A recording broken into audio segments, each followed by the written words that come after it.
مصافحہ ایک ہاتھ سے کرنے کی دلیل کیا ہے؟ شیخ عبید الرحمن۔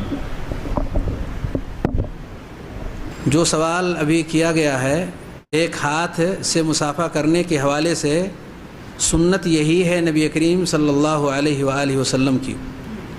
عبداللہ ابن بصر رضی اللہ تعالیٰ عنہ فرماتے ہیں، ترون یدی ہذہ صافحت بہا رسول اللہ صلی اللہ علیہ وسلم۔ التمہید ابن عبد البر میں صحیح سند کے ساتھ میں یہ روایت ذکر ہے۔ اس روایت کا مفہوم یہ ہے کہ میرے اس ہاتھ کو دیکھ رہے ہو، اس سے میں نے نبی کریم صلی اللہ علیہ وآلہ وسلم سے مصافحہ کیا ہے۔ اس روایت کا مفہوم بالکل واضح ہے، مگر بعض لوگوں کا کہنا یہ ہے کہ دونوں ہاتھوں سے مصافحہ کرنا چاہیے۔ آپ یقین مانیں کہ آج کی تاریخ تک مصافحہ کے حوالے سے لوگوں کے پاس ایک بھی کوئی ایسی روایت نہیں ہے جس کو صحیح یا ضعیف کہہ سکیں، صحیح یا ضعیف کہہ سکیں، اور وہ دونوں ہاتھوں کے مصافحے پر دلالت کرتی ہو۔ سلام کرتے وقت دونوں ہاتھوں، یعنی سامنے والے کے دونوں ہاتھ جو سلام کر رہا ہے اور جس سے سلام کیا جا رہا ہے اس کے دونوں ہاتھ، چار ہاتھ سے مصافحہ کرنے کے حوالے سے کوئی ایسی روایت لوگوں کو اب تک مل نہیں سکی جو اس موضوع پر دلالت کرتی ہو، جس سے یہ ثابت ہوتا ہو کہ چار ہاتھ سے مصافحہ کرنا چاہیے۔ ایک ہاتھ کے حوالے سے متعدد احادیث ہیں۔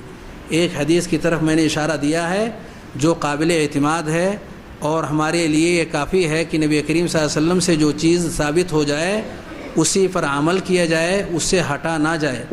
البتہ ایک حدیث لوگ ذکر کرتے ہیں اور وہ صحیح بخاری کی روایت ہے، عبداللہ بن مسعود رضی اللہ تعالیٰ عنہ کی۔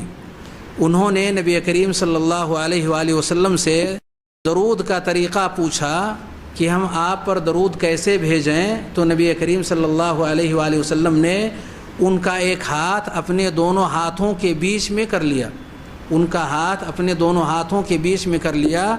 اس سے کچھ لوگوں نے استدلال کیا کہ مصافحہ دو ہاتھ سے کرنا چاہیے، جیسا کہ نبی کریم صلی اللہ علیہ وسلم نے اس حدیث کے اندر، جو کہ صحیح بخاری کی روایت ہے، اس حدیث سے یہ معلوم ہوتا ہے کہ آپ نے دونوں ہاتھوں سے مصافحہ کیا۔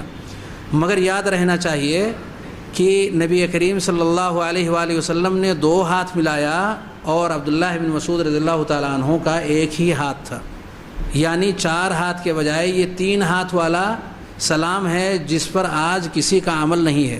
استدلال اس حدیث سے، مگر اس حدیث پر عمل نہیں ہے، چار ہاتھ ملانے پر عمل چل رہا ہے، اس حدیث پر عمل نہیں ہوا، یعنی ایک طرف سے دو اور ایک طرف سے ایک۔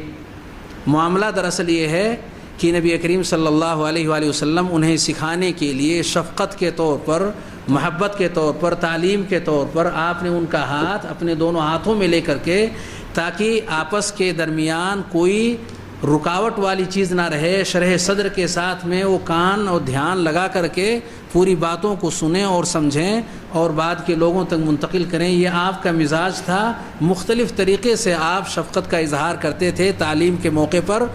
اس موقع پر بھی آپ نے یہ طریقہ اختیار کیا، اور اس کے علاوہ بھی کئی طریقے آپ نے اختیار کیے ہیں، اہل علم سے وہ چیز مخفی نہیں ہے۔